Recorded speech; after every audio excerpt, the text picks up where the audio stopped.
Bonsoir. Donc en lien avec le thème du Festival d'astronomie de Florence, je vais vous parler de l'extinction et de la renaissance des écritures cunéiformes. Alors, dans un premier temps, je vais essayer de vous expliquer ce que signifie cunéiforme, puisque ce n'est pas évident pour tout le monde. Puis, dans un deuxième temps, je vous parlerai de l'extinction, et ensuite de la renaissance, c'est-à-dire de la redécouverte de ces écritures. Alors, commençons par cunéiforme. Que signifie ce mot-là? Eh bien, cunéiforme vient du latin, c'est un terme qui a été adopté vers 1700 à peu près, et qui signifie exactement ce qu'il veut dire, c'est-à-dire en forme de coin ou de clou. Pourquoi? Parce que si vous regardez sur votre écran, vous verrez tout de suite que l'écriture est composée de petits clous, verticaux, horizontaux, des têtes de clous, obliques aussi, mêlés entre eux, qui forment chaque signe. C'est une écriture qui est imprimée en 3 dimensions, en creux, dans de l'argile fraîche, et cette écriture a aussi inspiré les inventeurs, puisque eux-mêmes ont donné comme nom à cette écriture le mot Santak en sumérien ou Santaku en acadien, je vais revenir sur ces langues-là, qui veut dire triangle. Donc une écriture en forme de coin ou de clou. Ces écritures cunéiformes, vous allez comprendre tout à l'heure pourquoi je mets un pluriel, eh bien ces écritures cunéiformes ont été utilisées dans tout le Proche-Orient pendant plus de 3500 ans. Les tout premières tablettes cunéiformes que l'on ait découvertes datent de 3400 avant Jésus-Christ et la toute dernière datée date du 1er siècle après Jésus-Christ. Donc plus de 3000 ans d'histoire sur une vaste région du Proche-Orient qui couvre une partie de la Turquie, tout le Levant, qui couvre l'Irak, la Syrie, le Koweït et qui va jusqu'en Iran. Alors la discipline des personnes qui, comme moi, travaillent sur cette documentation très ancienne, on appelle cette discipline l'assyriologie. Assyriologie parce que ça vient du mot Assyrie. Assyrie, c'était le nom d'un empire au 1er millénaire avant Jésus-Christ en Irak. C'est un peu un abus parce qu'en fait la discipline est beaucoup plus vaste que ça. L'assyriologie, ça couvre l'histoire et l'archéologie de l'Orient cunéiforme, c'est-à-dire de toute la zone où on a utilisé cette écriture cunéiforme. Nous sommes très peu. Nous sommes 450 dans le monde à travailler sur ces textes cunéiformes. Alors, vous avez à l'écran les découvertes de tablettes. En général, cette écriture donc, sur l'argile a été imprimée sur l'argile fraîche et sur des petits objets en forme de coussinets rectangulaires ou carrés, comme ce que vous avez représenté à l'écran. Et sur cette carte que vous avez à l'écran, vous avez la répartition des découvertes de textes cunéiformes dans le Proche-Orient. Alors, on a fait 3 tailles. Les grandes tablettes représentent plus de 10 000 textes découverts sur le même site. Parfois, on en a trouvé jusqu'à 30 000. Les tablettes médianes représentent entre 1000 et 10 000 tablettes découvertes sur le même site. Et puis, les petites tablettes représentent entre 500 et 1000 tablettes découvertes sur le même site. Je n'ai pas mis sur la carte tous les sites qui ont fourni moins de 500 tablettes. Et il y en a beaucoup. Vous allez trouver des textes cunéiformes donc, dans tous ces pays-là, mais même, si vous regardez bien la carte, jusque sur l'île de Bahreïn ou même en Égypte. En Égypte, vous allez me dire pourquoi, puisqu'à l'époque, on utilisait les hiéroglyphes. Pourquoi est-ce que chez le pharaon, tout d'un coup, on a une petite archive cunéiforme? Eh bien, tout simplement parce qu'au XIVe siècle avant Jésus-Christ, la langue et l'écriture diplomatique internationale, c'était l'acadien écrit en cunéiforme sur tablette d'argile. Donc, quand le pharaon égyptien voulait correspondre avec les autres rois de la région, il était obligé d'utiliser l'écriture cunéiforme. Alors, je mets ce mot cunéiforme, les écritures cunéiformes, au pluriel, parce qu'en fait, il y a 3 systèmes d'écriture cunéiforme. Vous avez un système où chaque signe correspond à un mot ou une idée, un deuxième système où chaque signe correspond à une syllabe, et puis on a eu aussi 2 alphabets cunéiformes. Donc on ne peut pas parler au singulier d'écriture cunéiforme, on le met toujours au pluriel. Les objets les plus anciens ont été écrits dans le système qu'on appelle logographique, c'est-à-dire un signe pour un mot. Ensuite, plus tard, on a utilisé le système syllabique et enfin, on a utilisé plusieurs fois, 2 fois, un alphabet cunéiforme, des alphabets qui étaient différents. En plus, donc, ces 3 systèmes d'écriture cunéiforme ont été utilisés par beaucoup de populations différentes. On compte plus d'une dizaine de langues qui appartiennent à des familles linguistiques complètement différentes et qui ont effectivement utilisé et adopté ces écritures cunéiformes. Alors les inventeurs de l'écriture, pense-t-on, sont les Sumériens, qui sont arrivés dans cette région du Proche-Orient vers 3400 avant Jésus-Christ, et c'est eux les inventeurs de l'écriture. Vers 2600 avant Jésus-Christ, des Akkadiens, un peuple sémite qui parlait une langue sémitique. Aujourd'hui, l'arabe et l'hébreu sont des langues sémitiques. Eh bien, ces gens-là n'avaient pas d'écriture, ils ont emprunté l'écriture des Sumériens pour l'adopter et l'adapter à leur langue. Et puis après, si on regarde un petit peu, donc sur la carte j'ai indiqué les différentes langues qui étaient parlées, si on regarde en Anatolie, au milieu du 2e millénaire, on a des Hittites, ça c'est un peuple indo-européen, et d'ailleurs le hittite rédigé dans des textes cunéiformes, c'est la première forme de langue indo-européenne mise par écrit. Et ce sont les langues de nos ancêtres, puisque nous parlons aujourd'hui des langues indo-européennes. Voilà. Ensuite, on a Aebla, le héblaïte, on a l'ourartéen du côté du lac de Van, l'élamites en Iran, etc. Toutes ces populations et toutes ces langues ont été écrites à l'aide de l'écriture cunéiforme. Alors, je vais expliquer un petit peu comment ça marche, mais pas trop rentrer dans les détails parce que c'est un petit peu compliqué. Tout d'abord, qu'est-ce que les Sumériens ont inventé comme type d'écriture? Donc, je vous ai dit, au début, on a un signe pour un mot, et au début, ça ne ressemble pas du tout à des clous, ça ressemble à des dessins.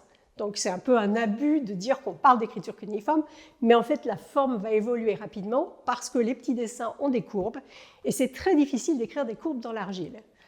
Rapidement, on s'est mis à transformer ces courbes par des petits segments de droite, et ces petits segments de droite sont devenus des clous, et finalement, l'évolution de l'écriture a fait qu'on a eu cette forme en forme de clou. Alors au début, un signe et un mot, ça fait énormément de signes pour pouvoir écrire une langue. Il en faut plus de 1000 pour pouvoir s'exprimer un tout petit peu par écrit.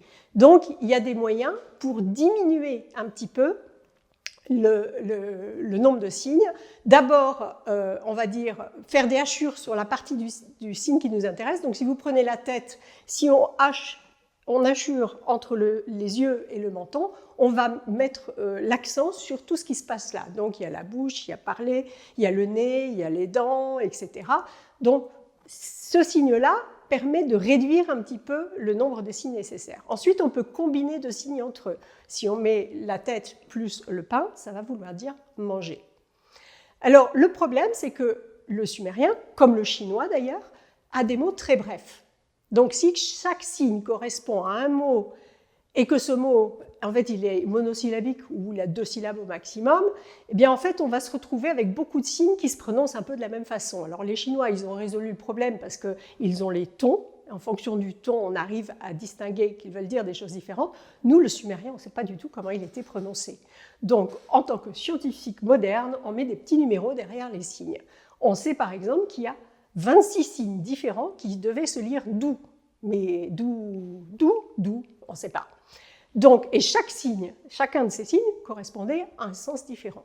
Donc c'est ce qu'on appelle l'homophonie, et bien sûr ça complique la lecture de ces textes aujourd'hui. Le deuxième phénomène, on l'a vu pour la tête dont on avait hachuré la partie basse, on peut lire un signe de plein de façons différentes, et c'est ce qu'on appelle la polyphonie. Donc les gens qui se sont attaqués au déchiffrement de cette écriture sumérienne ont dû faire face à ces problèmes-là. Alors, je vous parlais tout à l'heure de l'évolution du signe cunéiforme, depuis le petit dessin, le petit pictogramme, vers un signe vraiment anguleux et en forme de clou. C'est le cas du poisson que vous avez à l'écran, l'évolution du signe sur 3 millénaires. Alors, je vous ai dit tout à l'heure, donc, sont arrivés dans la région vers 2600 avant Jésus-Christ un peuple qui parlait une langue sémitique, les Akkadiens. Ils n'avaient pas d'écriture, ils arrivent dans une région où des gens ont inventé un système d'écriture. Qu'est-ce qu'ils vont faire ? Ils vont emprunter les signes sumériens en utilisant le son des signes sumériens pour décortiquer chacun de leurs mots en syllabes. Donc, à chaque syllabe correspond un son, ils vont prendre le signe sumérien correspondant dont le son est équivalent, et comme ça, ils vont arriver à écrire leur langue avec un système de syllabes. Bien sûr, pour écrire une langue avec des syllabes, il faut beaucoup moins de signes que pour écrire une langue avec des logogrammes, un signe pour un mot. Donc, on va dire qu'il faut à peu près 120 signes syllabiques pour arriver à rédiger, à écrire dans une langue. Donc, les Akkadiens ont un système plus simple a priori. Mais pour les mots qui reviennent tout le temps et qui sont un peu longs, eh bien, finalement, ils ont décidé de garder les logogrammes sumériens. Donc, ils mélangent un peu les deux. signe syllabique et logogramme sumérien, ce qui fait que les choses ne sont pas forcément toujours très simples. Alors pour un signe donné, on peut le lire dans un texte akkadien soit comme un logogramme sumérien avec ses différentes valeurs, soit comme un déterminatif qui permet de dire à quelle catégorie appartient le mot qui vient ensuite, soit on le lit directement, phonétiquement, en akkadien. Donc ça fait beaucoup de possibilités quand on est devant un texte cunéiforme. Ensuite, je vous ai dit, on a eu 2 alphabets. Alors il y a un premier alphabet qui est inventé sur le site d'Ougarit, au XIIIe siècle avant Jésus-Christ. Ougarit se trouve sur la côte méditerranéenne. Et cet alphabet va être utilisé en parallèle avec l'akkadien écrit en cunéiforme. On écrit l'ougaritique, qui est une des langues ouest-sémitiques. Eh bien, c'est amusant. On peut penser qu'on préfère garder le système le plus simple. Un alphabet, il y a 30 signes différents, c'est tout. Donc c'est facile à apprendre. Eh bien non, c'est le système syllabique qui va se maintenir et le système alphabétique va disparaître assez rapidement. Le deuxième alphabet cunéiforme est utilisé en Iran à l'époque des rois perses achéménides entre le 6e et le 4e siècle avant Jésus-Christ. Et une fois de plus, cet alphabet qui est écrit la langue vieux perse, eh bien cet alphabet ne va pas se maintenir plus d'1 siècle, on va conserver le système syllabique. Donc dans les 2 cas où on a pensé qu'on avait réussi à arriver à un système beaucoup plus simple et beaucoup plus facile, eh bien ce système n'a pas été conservé, on a conservé le système cunéiforme. Alors si je récapitule maintenant, on a donc le sumérien au 4e, au 3e millénaire qui est écrit à l'aide d'un système logographique, un signe à mot, et la langue sumérienne est une langue morte à partir de 2000 avant Jésus-Christ. Mais comme ce sont les inventeurs de l'écriture et qu'on va continuer à utiliser les logogrammes sumériens, les petits scribes qui vont aller à l'école pendant 2000 ans vont apprendre le sumérien comme une langue morte, comme aujourd'hui on apprend le grec et le latin.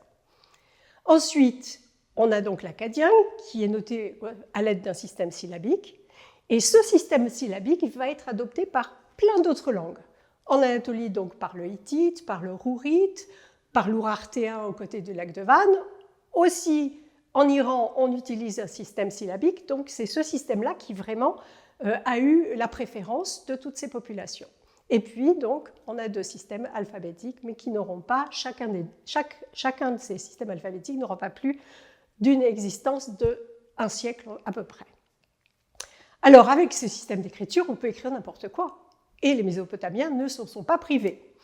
On a retrouvé des textes qui traitent de absolument tous les sujets. Vraiment, on aborde tous les sujets. On a des textes officiels, des annales royales, des traités, des codes de loi, etc., etc. On a des textes savants, avec des textes mathématiques, des problèmes géométriques, des textes astronomiques, des textes médicaux, la première carte du monde, la carte du monde vue depuis la ville de Babylone, des textes divinatoires, bien sûr, des textes scolaires. On a pu reconstituer tout le cursus scolaire des scribes. Et puis nous avons des textes littéraires, la fameuse épopée du roi Gilgamesh, la première version du déluge qu'on retrouve plus tard dans la Bible, et puis beaucoup d'autres histoires. Et on a aussi beaucoup de textes de la pratique, des textes qui ont un usage immédiat, utilitaire, c'est-à-dire les institutions, les temples, les palais, mais aussi les particuliers, en fait, avaient besoin de documents économiques, d'archives, de contrats, de lettres. Ils s'envoyaient des lettres et ces lettres étaient mises sous enveloppe d'argile pour être postées, envoyées par messager. Et tous ces textes étaient conservés, rangés, archivés, classés. Pour les bibliothèques, on retrouve par exemple des niches dans les murs où on rangeait les textes littéraires, les textes mathématiques, les textes savants.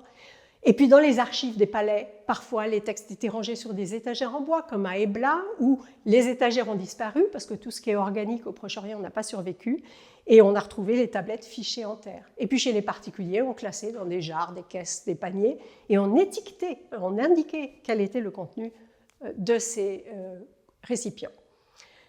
Donc, les Mésopotamiens mettaient tout par écrit, et ils archivaient tout, et aujourd'hui, on a plus d'1 million de textes à lire, à déchiffrer, qui nous permettent de reconstituer l'histoire du Proche-Orient antique. Alors maintenant, je vais aborder ma deuxième partie, la partie qui concerne l'extinction.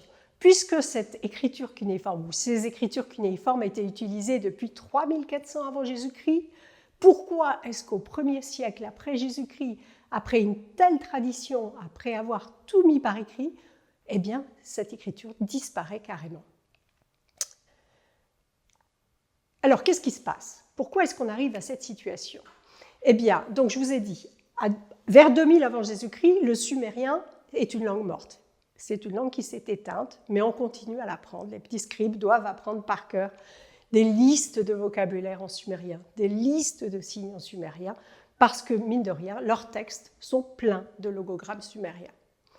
À partir de 1000 avant Jésus-Christ, l'araméen arrive dans la région. La langue araméenne est apportée par des nomades. Des nomades qui, peu à peu, c'est des grands mouvements de population nomade qui s'installent peu à peu dans la région du Tigre et de l'Euphrate, donc dans la région de la Mésopotamie. Et cette langue, l'araméen, se répand très vite. La population locale commence à adopter cette langue et à parler araméen. Donc, pendant les empires du premier millénaire, puisque plusieurs empires se sont succédés, l'empire assyrien, puis l'empire babylonien, puis l'empire perse achéménide, pendant ces empires-là, eh bien, les gens parlaient, ceux qui écrivaient en tout cas, parlaient l'araméen ou parlaient l'akkadien, et on mettait par écrit, soit en araméen, soit en akkadien, tout ce qu'on avait à mettre par écrit. Soit parfois on faisait les deux à la fois. Et ça, c'est le cas, par exemple, pendant tout l'empire assyrien, néo-assyrien. Alors, on a des rois célèbres, Ashurbanipal, Sennacherib, ça, c'est des noms que les gens ont en tête. Et bien, ces rois-là ont mené des grandes campagnes militaires, ont vaincu des populations, ont étendu leur empire, et ils avaient, pour travailler avec eux, des scribes. Et ces scribes, on les voit représentés sur les palais assyriens, généralement par paire. Le scribe qui est devant, il tient dans sa main gauche une tablette d'argile, pas encore écrite, et dans sa main droite, un stylet. Le stylet était généralement taillé dans un roseau. Et avec ce stylet, il va donc imprimer ces signes cunéiformes dans l'argile et il va répertorier le butin que le roi a ramassé ce jour-là, etc. Et derrière lui se tient un deuxième scribe. Ce scribe-là, il a un support souple en main. On le voit parce que le support souple, il retombe. Et en général, c'est un papyrus, mais ça peut être de la peau. Le parchemin, c'est arrivé un petit peu plus tard. C'est une technique très particulière de traitement de la peau. Donc ce deuxième scribe-là, qu'est-ce qu'il fait? Il écrit en araméen, à l'aide de l'alphabet araméen. Alors l'alphabet araméen, il est issu de l'alphabet phénicien, qui est apparu un petit peu plus tôt. Et donc il écrit à l'encre, sur un papyrus, en araméen. Et on voit très très bien partout dans les palais assyriens ces paires de scribes qui sont représentés, qui montrent bien qu'on enregistrait à la fois sur papyrus et sur tablette d'argile. Alors, qu'est-ce qui restait des papyrus? Rien. Rien parce que ce sont des matières organiques et ça s'est décomposé, ça a disparu. Alors comment on sait qu'il y avait autant de textes araméens? Eh bien, c'est très simple parce que dans les niches où on mettait les archives, ou dans les jarres ou dans les pots, on rangeait bien les tablettes et puis les papyri, ils étaient en rouleau. Et puis pour savoir, on ne va pas à chaque fois tirer un rouleau et regarder, donc pour savoir exactement ce qu'il y avait sur ces rouleaux, on attachait une petite ficelle, une étiquette d'argile et on écrivait en cunéiforme sur ce rouleau de papyrus écrit en araméen, eh bien, ça concerne ça et ça. Et qu'est-ce qu'on a retrouvé? On a retrouvé les étiquettes. Tous les papyri ont disparu, mais on a retrouvé les étiquettes. Donc finalement, l'argile se conserve bien mieux que les papyrus. Et surtout, si l'immeuble a pris feu, eh bien, tout est parti en fumée, mais le feu a cuit les tablettes qui n'étaient pas cuites dans l'Antiquité, et donc leur conservation est autant meilleure. Donc, on a écrit en parallèle, en akkadien, en cunéiforme sur argile, et en araméen, à l'encre sur papyri. Et pour les textes araméens, on trouve des inscriptions royales, des traités, et puis des textes de la vie pratique, exactement de la même manière qu'on trouve des tablettes d'argile. Alors, à l'époque de l'Empire perse achéménide, donc là on avance dans le temps au cours du premier millénaire, eh bien j'ai fait un petit ovale sur ma carte rouge. Vous vous souvenez de la première carte où vous aviez une grosse tache rouge sur tout le Proche-Orient? Maintenant, l'écriture cunéiforme, elle est réduite à ce petit ovale rouge, c'est-à-dire à la zone qui se figure entre Babylone et Uruk. Donc il n'y a plus vraiment beaucoup d'endroits où on utilise encore le cunéiforme, et on utilise le cunéiforme principalement dans le milieu des temples. Ce sont les prêtres qui sont les gardiens de la tradition cunéiforme. les prêtres, et puis les grandes familles notables qui travaillent pour le temple. Donc c'est là qu'on a retrouvé l'essentiel de la documentation cunéiforme à partir de l'Empire perse-achéménide. On a des documents de la pratique en cunéiforme encore, des documents administratifs, économiques, tout type des lettres, privées ou non. Et puis on a des textes savants et littéraires, parce que toute la tradition, toute la culture scientifique sumérienne et akkadienne est encore transmise à l'aide de l'écriture cunéiforme et des tablettes d'argile. Alors avançons encore dans le temps, nous arrivons à l'époque hellénistique. Vous savez qu'Alexandre est arrivé au Proche-Orient vers 331 avant Jésus-Christ et on assiste à une hellénisation de tout le Proche-Orient. Il y a un monsieur, un homme du clergé qui s'appelait Bérose, qui était un prêtre du dieu Marduk. Marduk était le principal dieu de Babylone, qui se dit « mais tout ce savoir mésopotamien va être perdu, c'est une catastrophe, tout ce dont moi je suis héritier, la tradition mésopotamienne, la littérature, etc. » Et donc il décide d'écrire en grec un résumé de tout ce qu'il a appris, en fait, de tout le bagage culturel, mythologique, etc. mésopotamien. Malheureusement, l'ouvrage est perdu puisqu'il l'a écrit sur un support qui a disparu, mais les auteurs grecs en ont recopié des morceaux. Et en fait, pour les écrits grecs, on n'a que des copies, de copies, de copies, de copies. On ne travaille jamais sur les originaux, contrairement aux assyriologues qui travaillent directement sur les tablettes d'argile qui sont les originaux. Donc on a une idée, voilà un peu ce qui restait de la Mésopotamie, c'était ces bribes de l'ouvrage de Bérose. Alors, il y a encore quelques souverains de l'époque hellénistique qui essayent de restaurer quelques temples mésopotamiens, comme par exemple Antiochos Ier qui restaure le temple du dieu Nabu. Le dieu Nabu, c'est le dieu de l'écriture. Et à cette occasion, il fait écrire sur un espèce de barillet que vous avez à l'écran, eh bien, un texte commémoratif du fait qu'il a fait des restaurations dans ce temple. Ce texte, c'est la dernière inscription royale écrite en cunéiforme et en akkadien qui a été découverte. Alors en fait, où est-ce qu'on a trouvé des textes cunéiformes à cette époque-là? Uniquement dans les villes de Babylone et d'Uruk, et toujours dans les temples, c'est-à-dire qu'on on reste dans le clergé et dans la vie cultuelle et culturelle. On va avancer encore un petit peu dans le temps. Maintenant, on en est entre le 3e et le 1er siècle avant Jésus-Christ. Et bien là encore, nous sommes avec les gens du temple et les grandes familles de notables qui travaillent pour le temple. Donc en cunéiforme, on trouve quoi? Les archives des temples, les archives des familles de lettrés. On a même des gens qui se disent descendants de monsieur Sin-Leke-Unini, qui est celui qui a canonisé l'épopée de Gilgamesh au XIIe siècle avant Jésus-Christ. Eh bien, ils écrivent encore en cunéiforme. Et puis à Babylone, on a aussi trouvé des textes astronomiques. Et ces textes astronomiques et des relevés astronomiques, etc., et ces textes sont écrits avec plein de fautes. On voit bien que les astrologues qui utilisent et qui écrivent encore en cunéiforme, ils le maîtrisent de moins en moins bien, en fait. Ils ont vraiment des difficultés.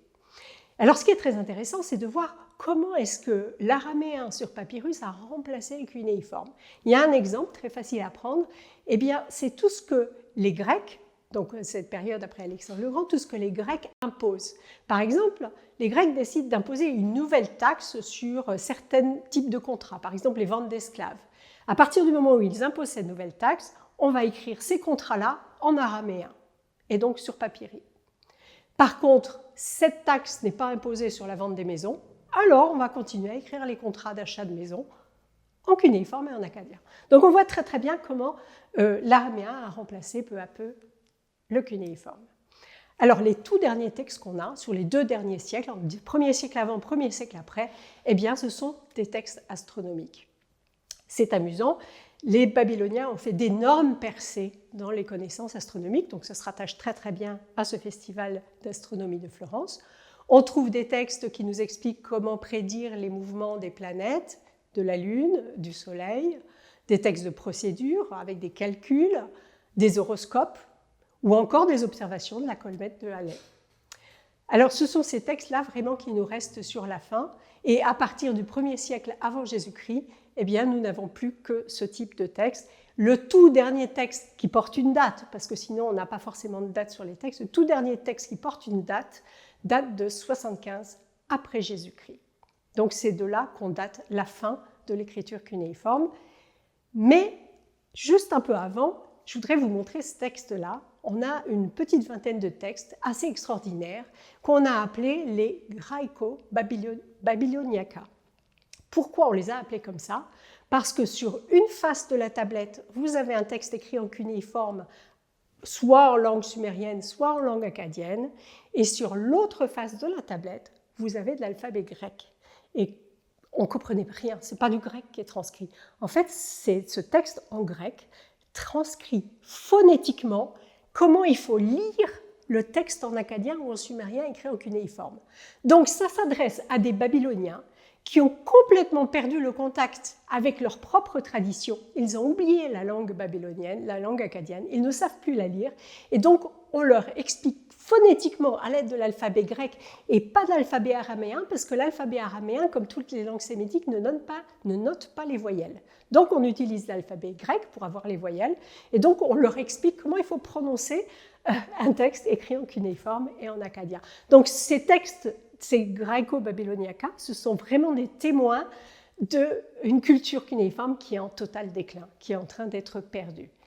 Et donc la culture cunéiforme, comme je l'ai mis, elle reste vivante tant qu'il y a dans un temple un scribe qui continue à l'utiliser. Et visiblement, en 75 après Jésus-Christ, eh bien, il n'y a plus de scribe qui est capable d'écrire en cunéiforme et en akkadien. Je vais attaquer, du coup, la dernière partie de ma présentation. Puisque l'écriture cunéiforme a complètement disparu au 1er siècle après Jésus-Christ, eh bien, qu'est-ce qui restait dans les mémoires des gens? Comment est-ce qu'on a pu, après tant de siècles d'oubli, redécouvrir, faire renaître toute la culture mésopotamienne en déchiffrant l'écriture cunéiforme et les langues qui étaient derrière? Alors, il faut bien se rendre compte qu'on n'avait pas grand-chose dans l'imaginaire, on ne savait vraiment plus rien. On avait tout oublié. Qu'est-ce qui reste du Proche-Orient dans ce qui était accessible? Eh bien, il y a la Bible. Dans la Bible, il y a le livre des rois, on a les noms des grands rois, on connaît le nom de Assaradon, de Nabuchodonosor, etc., puisqu'il y a eu déportation du peuple juif. Donc on a des noms. On a aussi le nom de Ninive, qui est une ville gigantesque, démesurée, de la Calar de la Bible, la fameuse Calrou, qui est aussi une ville absolument fantastique. En fait, cette civilisation a quand même frappé les esprits. Il y avait des constructions monumentales. On a l'histoire de la tour de Babel dans la Bible. Donc voilà ce qui restait un peu. Des choses un petit peu, on va dire, déformées, des choses un peu spectaculaires. Et puis on a les auteurs grecs. On a Hérodote, par exemple, l'historien grec, qui a essayé d'écrire, de mettre un peu par écrit ce qu'il avait retenu, ce qu'il avait lu dans Béroz et Babyloniaca. Et alors c'est amusant parce que c'est donc aussi bien les historiens grecs que la Bible, ça a marqué les esprits. Et quand on arrive à l'époque de l'orientalisme, la mode de l'orientalisme, au 18e, 19e siècle, eh bien, il y a vraiment un amour pour ces bribes de civilisation complètement perdues. Par exemple, Sémiramis, qui est en fait un mélange de plusieurs reines assyriennes et babyloniennes, a tellement marqué les esprits qu'on a 36 opéras dédiés à Sémiramis. Ou aussi, quand on regarde les tableaux d'Eugène Delacroix, on a ce fameux tableau qui est magnifique où le roi Sardanapale, qui lui aussi, une figure qui n'a pas vraiment existé, c'est un mélange de différentes figures royales, il égorge ses femmes et ses chevaux. Enfin voilà ce qui reste dans l'imaginaire. Alors en fait, les premiers voyages datent on va dire, du milieu du XVIe siècle, peut-être de notre ère. Et ces premiers explorateurs, ces voyageurs qui vont au Proche-Orient, qu'est-ce qu'ils voient? Rien de spectaculaire comme on voit en Égypte. En Égypte, on a les pyramides, c'est construit en pierre, c'est magnifique. Quand on va en Irak, en Syrie, on voit des tas de terre, des collines de terre. Pourquoi?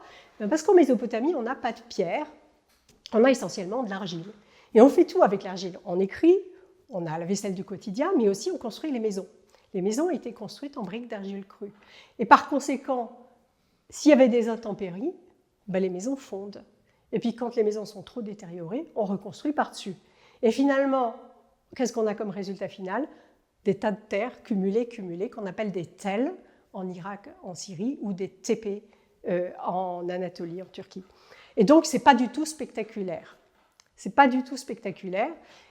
Par contre, si on va un petit peu plus à l'est, en Iran, eh bien, là, on a de la pierre. Et là, on a des ruines un petit peu plus spectaculaires. Donc, par exemple, à Persépolis, on voit les restes du palais de Darius qui sont assez spectaculaires. Donc, les premiers voyageurs ne sont pas très impressionnés, sauf en Iran, en fait. Alors, comment commencent les explorations archéologiques au Proche-Orient? C'est amusant, ce sont les diplomates. Ce sont les diplomates qui se passionnent d'archéologie, et c'est surtout les diplomates français et britanniques. Il y a une espèce de compétition pour essayer de mettre la main sur la route des Indes. Et donc, c'est sur leur propre denier que les diplomates vont commencer à ouvrir des chantiers de fouilles. Le tout premier, c'est Paul-Émile Botta, qui est consul de France à Mossoul, et qui entame des fouilles sur le site de l'antique Ninive, mais sans savoir qu'il s'agit de l'antique Ninive. Et puis, il est plutôt bredouille, il ne trouve pas grand-chose. Donc, l'année d'après, en 1843, il part fouiller sur le site de Khorsabad. Et là, il aura la main beaucoup plus heureuse, puisqu'il met à jour le palais de Sargon II, qui avait fait sa capitale de toute neuve, sur pièce, à Khorsabad. Et ce sont les peintures que vous avez à l'écran. Il faut savoir qu'à cette époque-là, on est au balbutiement de la photographie. Donc, les expéditions archéologiques partent avec des peintres. Et ce sont des peintures qui témoignent de ces premières fouilles archéologiques. Donc, Paul-Émile Botta a la main heureuse à Khorsabad, et il est suivi de très très près par Henry Austin Layard, un Britannique, qui va tout de suite commencer à travailler sur le site que Botta a déserté, c'est-à-dire l'antique Ninive, et il va mettre pas mal d'années à découvrir cette capitale assyrienne. Il va aussi fouiller dans la ville de Kalrou, qui était une autre capitale assyrienne. Donc, au milieu du XIXe siècle, entre 1840 et 1848, on va découvrir les 3 principales capitales assyriennes. Et là, c'est assez spectaculaire parce que dans ces capitales, on a fait l'effort d'amener des gros blocs de pierre pour construire des palais.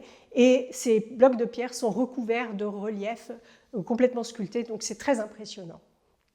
Vers la fin du XIXe siècle, les savants s'intéressent de plus en plus, donc là on n'a plus affaire forcément qu'à des diplomates, mais des savants, qui vont s'intéresser plus au sud de la Mésopotamie, dans le pays des Sumériens, et ils découvrent les premières villes sumériennes. Donc là on est beaucoup plus profond sous la terre, puisque les capitales assyriennes, c'est premier millénaire avant Jésus-Christ, mais quand on commence à découvrir les sites sumériens, on est au 3e millénaire avant Jésus-Christ.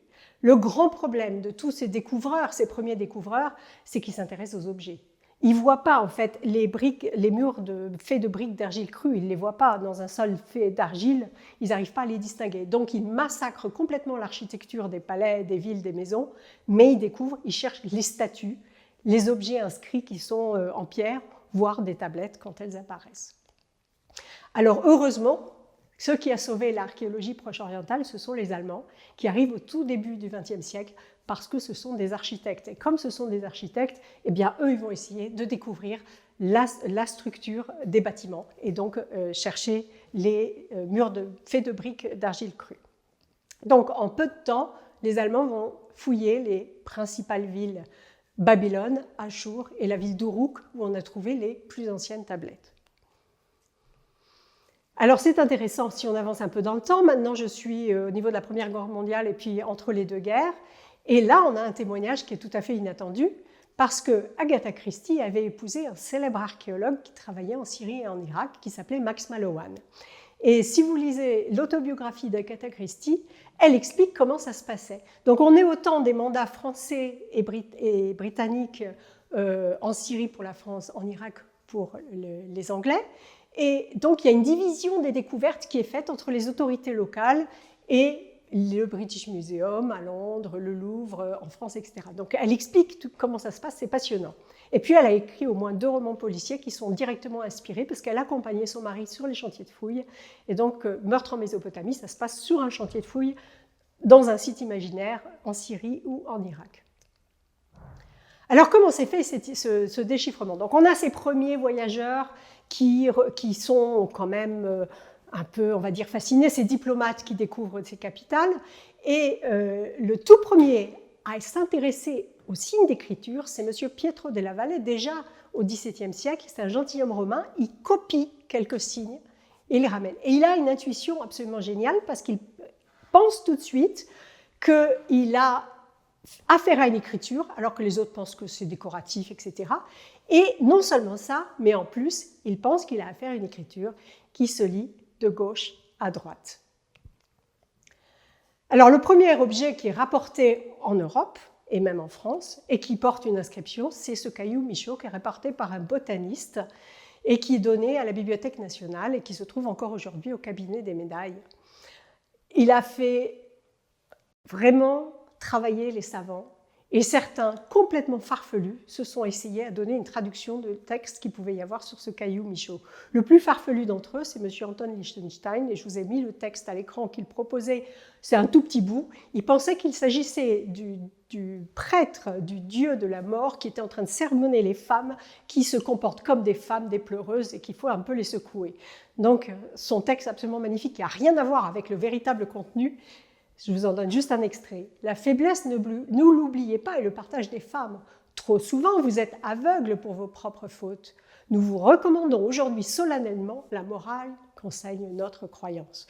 En fait, très prosaïquement, ce qui a marqué sur ce caillou, c'est les terres qu'un père a données à sa fille lors de son mariage, et c'est un texte qui date du XIe siècle. Donc vous voyez, il peut y avoir aussi des savants qui ne sont pas vraiment des savants. Alors le début, en fait, on a commencé par redécouvrir ces écritures en s'apercevant qu'en Iran, on avait affaire à des textes trilingues. Vous vous rappelez l'histoire de Champollion qui a découvert les hiéroglyphes parce qu'il avait un texte en hiéroglyphe, un texte en hiératique et un texte en grec. Il avait le grec, c'était facile à lire. Les savants qui travaillaient sur les textes cunéiformes ont affaire à des triangles, mais c'est cunéiforme, cunéiforme, cunéiforme. Donc c'est un peu compliqué. Et le premier qui a une intuition, donc c'est M. Carsten Niebuhr, qui est un savant danois. Il est mathématicien d'origine et il se dit « je vais compter le nombre de signes utilisés dans chaque version cunéiforme ». Et il s'aperçoit que s'il y a deux versions où on a 250, 300 signes différents, il y a une version où il y a 40 signes. Il se dit « ah, c'est peut-être un alphabet ». Le deuxième, qui vraiment fait des progrès, c'est un jeune latiniste allemand, il avait à peine 25 ans quand il a commencé, qui fait le rapprochement entre des inscriptions monumentales sur un rocher trouvé en Iran qui s'appelle Behistun, avec la période où Darius, le roi perse achéménide, a gouverné. Or, les noms des rois perses sont mentionnés dans les textes grecs, et il fait le rapprochement aussi avec la langue de l'Avesta, la grande religion, le grand livre du zoroastrisme, et pense qu'il s'agit de vieux perse. Et donc, il s'attaque à ces 40 signes, il cherche les noms des rois perses, Darius, Xerxès, etc. Et il pense que comme il a affaire à une titulature royale, il doit retrouver roi, fils de roi, grand roi, etc. Et il arrive à identifier les mots roi, fils et les noms propres. Et donc, il identifie 15 signes sur les 40. Et le travail est achevé par un militaire britannique qui s'appelle Henry Rawlinson, qui est tellement sportif qu'il arrive à se pendre à 500 mètres du sol devant l'inscription monumentale que vous avez à l'écran. C'était extrêmement difficile d'accès. Il recopie tous les textes, les 3 versions cunéiformes, et il achève de traduire la version vieux perse. Et du coup, on se retrouve dans la situation de Champollion. On est face à des trilingues, mais on sait ce que dit le texte puisqu'on a enfin déchiffré une partie. Donc on a déchiffré le vieux perse, il faut aller s'attaquer aux autres langues. Et la langue suivante qui va être déchiffrée, c'est l'akkadien. L'akkadien, on a découvert assez tôt que c'était une langue sémitique qui était derrière ce système syllabique cunéiforme. C'est la langue donc des Akkadiens qui sont arrivés au milieu du 3e millénaire en Mésopotamie. Et les savants commencent à avancer lentement. Alors, je ne rentre pas dans les détails parce que c'est beaucoup trop compliqué, mais il y a 4 savants qui déclarent du jour au lendemain qu'ils pensent avoir compris comment ça se lit. Il s'agit de 3 Britanniques et d'un Autrichien réfugié en France parce qu'il est juif et qu'à cette époque-là déjà, on ne peut pas trouver un poste académique si on est juif. Alors la Société royale britannique dit très bien, mais qui nous prouve que vous avez raison? On va faire un test. On va vous donner une copie d'un objet qui vient de sortir de terre, qui a été retrouvé en Irak. Vous allez avoir 2 mois chez vous chacun, vous allez traduire ce truc en anglais et vous allez nous renvoyer votre traduction, souplissez-les. Il s'exécute. Et le 25 mai 1857, la commission spécialement nommée ouvre les 4 enveloppes et compare les traductions. Et elles sont à peu près semblables. Donc c'est unique dans toute l'histoire des langues et des écritures. On a une date, un jour, pour dater le déchiffrement de l'akkadien écrit à l'aide du cunéiforme. On recule encore dans le temps. Donc très bien, on a compris, on arrive à commencer à lire l'akkadien. Et donc, on va essayer de s'attaquer à la langue la plus ancienne, celle qui est à l'origine de l'invention même de cette écriture. C'est le sumérien. Et en fait, on va pouvoir déchiffrer le sumérien. Tout à l'heure, je vous ai dit, les petits scribes, ils étaient obligés d'apprendre le sumérien comme une langue morte. Eh bien, ils avaient pour ça des listes de vocabulaire. Le signe sumérien, sa prononciation, sa traduction en akkadien. Et c'est grâce à ces listes de vocabulaire que les savants vont déchiffrer le sumérien. Le premier qui pose vraiment les bases, c'est Jules Aupert. Et d'ailleurs, il donne le nom de sumérien à la langue qu'il est en train de déchiffrer. C'est une langue qui est apparentée à rien de connu. Et puis ensuite, on a la première grammaire, vers 1873, qui paraît par M. François Lenormand. Et puis, François Thureau d'Angin, en 1905, arrive à publier déjà des textes écrits et en sumérien et en akkadien. Il arrive à donner des traductions. Donc, on peut dire qu'au début du XXe siècle, on a déchiffré le vieux perse, l'akkadien, le sumérien. Mais je vous ai dit, il y a une dizaine d'autres langues, évidemment, qui étaient écrites à l'aide de cunéiformes. Eh bien, il y en a, elles sont toujours en cours de déchiffrement. Soit parce qu'on n'a pas assez de textes pour permettre de vraiment faire des progrès, soit parce qu'elles posent problème. En fait, dans les différentes langues que je vous ai mis à l'écran, mais ce n'est pas du tout exhaustif, on en a encore 3 en cours de déchiffrement. On a l'élamite, cette fameuse 3e langue des inscriptions trilingues d'Iran. C'est une langue qui a été utilisée pendant plus de 2000 ans. Et pour certaines périodes, on maîtrise pas mal, on arrive à lire les textes. Pour d'autres périodes, on a un corpus trop restreint et on a encore du mal à lire les textes. Le hittite, cette langue indo-européenne qui a été utilisée en Anatolie, eh bien c'est M. Bedřich Hrozný, un savant tchèque, qui en 1915 découvre dans les textes cunéiformes, en lisant le syllabaire, en fait on connaît les sons des signes, il découvre le mot water, il dit « Ah, ça ressemble à l'anglais, water » et à l'allemand, Wasser. C'est donc une langue indo-européenne et grâce à cette découverte, eh bien, il va déchiffrer le hittite au début du XXe siècle. Après, on a l'ourartéen, le rourite. Le rourite, on a retrouvé une bilingue rouro-hittite en 1985, c'est très récent. Grâce à ça, on a commencé à faire de gros progrès à partir de cette date-là pour déchiffrer le rourite.